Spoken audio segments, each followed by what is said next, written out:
Hello there. So today I am taking the Dolomite 1300 to the dyno to get some power runs done to give like a base figure to see moving forward if I make any improvements.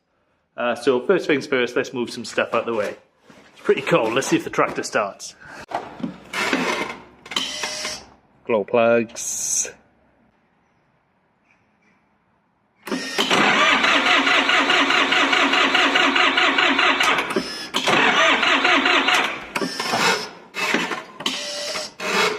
More glow plugs. Oh my god.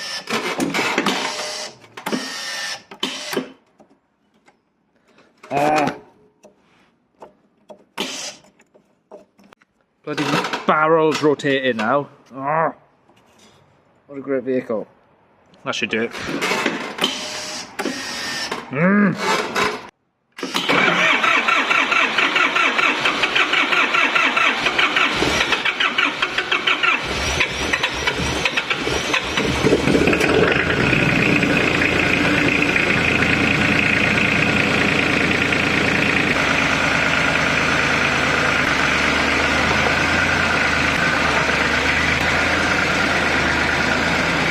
Eventually got it going. What about this though? I'm gonna say absolutely no bloody problem.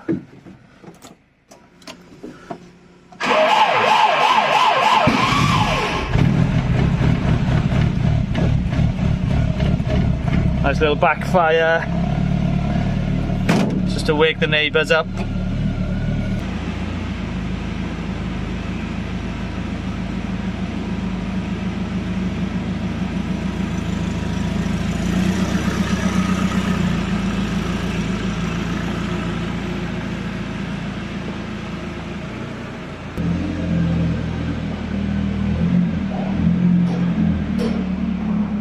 Right, that's enough room to get this out.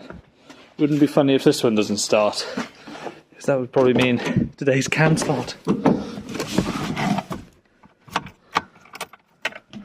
Crank without a bit of chalk.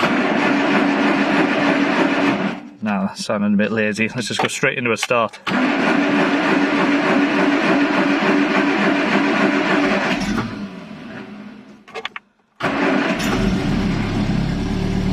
Oh, this is going to make some power!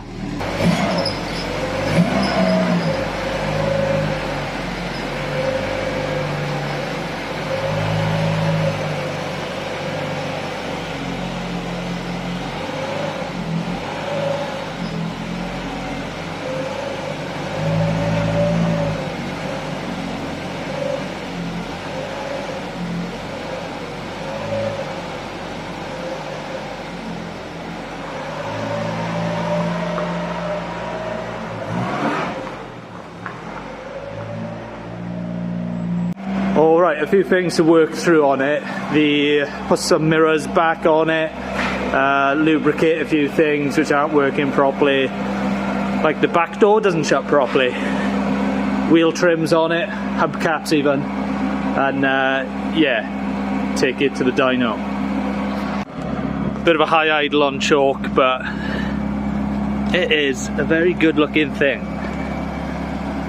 But I'm not keeping it, alright? I'm not. So I want to own some other stuff.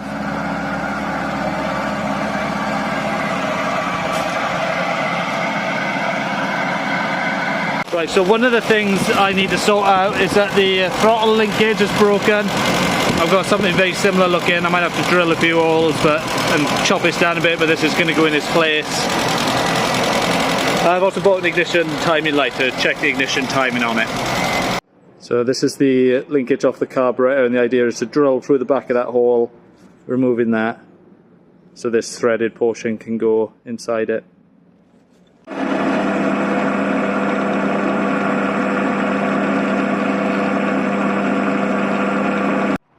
Alright, now to do the other side of the linkage. Obviously this is normal dyno preparation stuff, taking the door cards off. The linkage is, well, not the linkage, where the push button operates. I shall show you.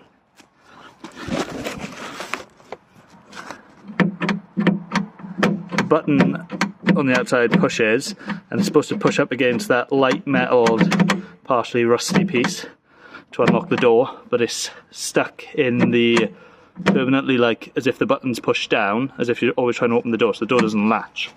So, bit of lubrication. I just keep working stuff back and forth until it all works properly. It's already starting to return under its own. Anyway, onwards. How's it looking? Oh my god. Perfect. Unfortunately, because I'm an idiot though, little pin, which you have to push through to pull the wiper arm off. You can see what happened, can't you? I was even saying to myself, put something underneath to catch it if you drop it. And I was like, no, you haven't got time.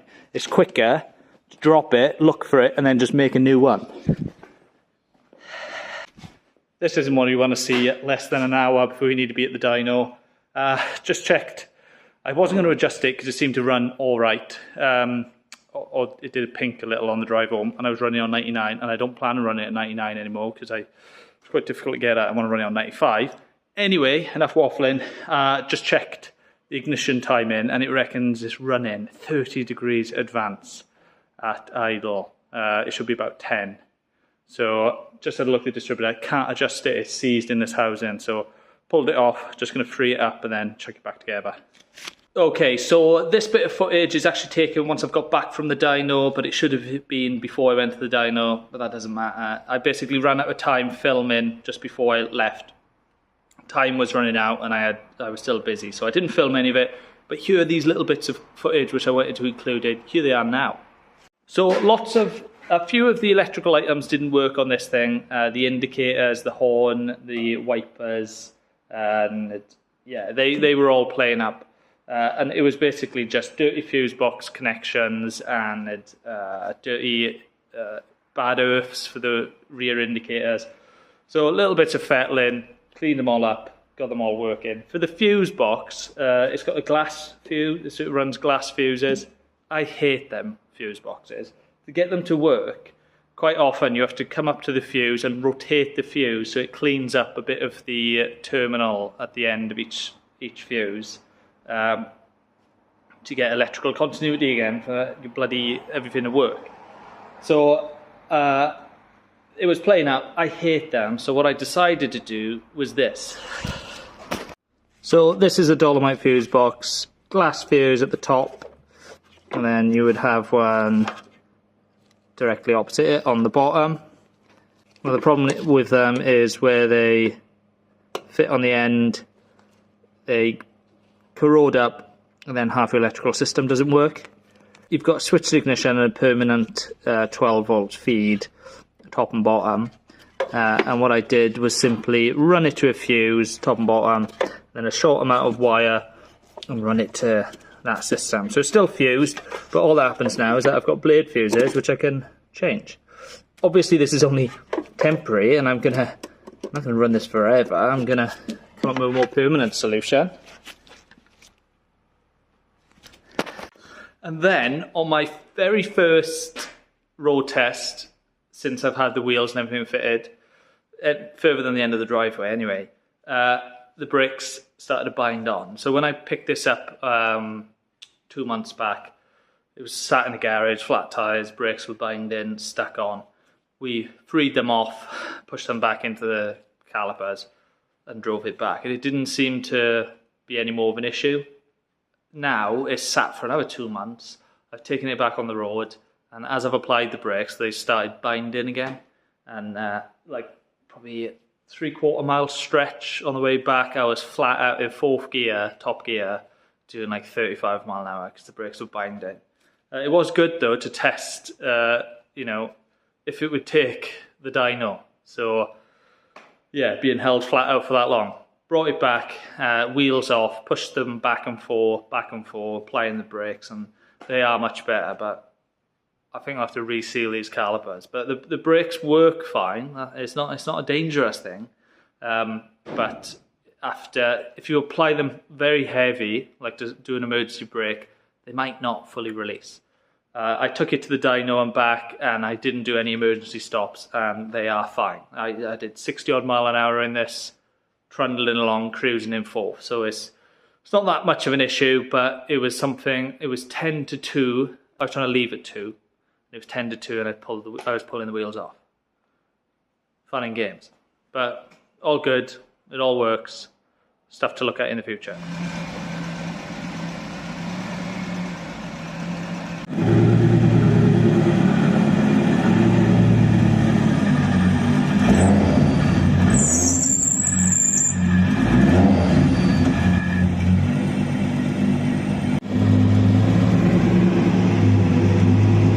Pretty much the same thing.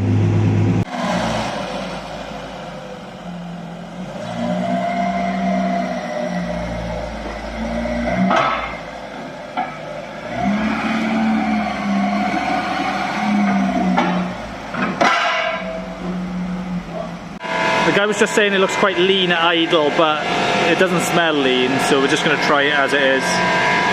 Probably a few leaks in the exhaust, so just see how it goes.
Is that wheels again, is it? Yeah. It's pretty consistent, isn't it?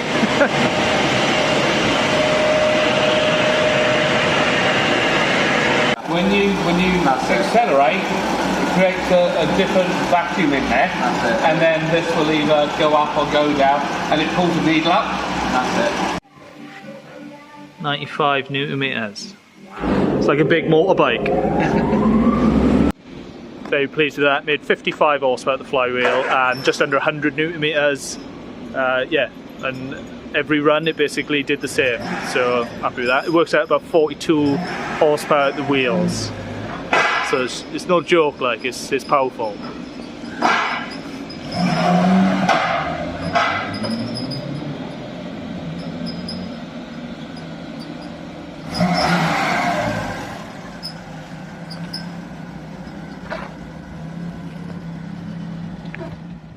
Okay, I'm back from the dyno. That, I think it put us some pretty good figures. They're only about 58 or 60 horsepower when new. It drives nice, so that's pretty much what I was expecting. Pretty much standard figures. It's only on 50,000 miles. The engine sounds really sweet. So yeah, that's where it is, and that's what I was expecting. We just look at the dyno plot. So yeah, 55 at the fly, and then what was it, like 42 at the wheels. Made what, like 96 newton meters of torque. Pretty decent. I also got an AFR plot as well, and to be honest, that's acceptable for a carburetor. Now going forward, I know a lot of people are expecting me to go down the Saab route again, because that's obviously what I like. Well, I'm not going down the Saab route. Basically, the UAZ was supposed to be a quick and easy project, and 1 year later it's still not done, so I'm definitely not starting another one of them. It's going to remain standard 1300, and I'll just give you a little teaser as to what my plan is. I'm not going to say anything, work it out for yourselves, and I'll catch you in the next video. Thanks for watching, bye.